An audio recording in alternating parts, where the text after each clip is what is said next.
السلام علیکم ورحمۃ اللہ وبرکاتہ۔ دوستوں، دارالافتاء دارالعلوم دیوبند کے ویب سائٹ پر سوال کرنے والے نے سوال کیا کہ پرفیوم جس میں الکحل موجود ہو لگا کر نماز پڑھنا کیسا ہے؟ جواب یہ آیا کہ الکحل ملا ہوا پرفیوم لگانا بہتر نہیں ہے، بالخصوص جب اس کپڑے میں نماز پڑھنی ہے۔ بغیر الکحل کا پرفیوم بھی دستیاب ہوتا ہے۔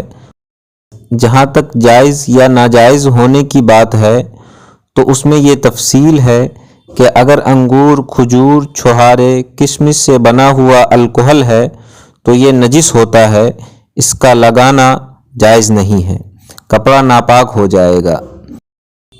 اور اگر مذکورہ اشیاء کے علاوہ مثلاً گیہوں، گنا، شکرقند، آلو وغیرہ سے تیار ہوتا ہے تو اس میں گنجائش ہے، وہ نجس نہیں ہوتا۔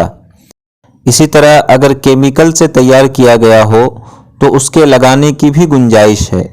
آج کل عموماً دوسرے اور تیسرے قسم سے تیار شدہ الکحل کثرت سے مستعمل ہے، اس لیے حکم میں تنگی اور سختی نہیں ہے، احتیاط بہتر ہے۔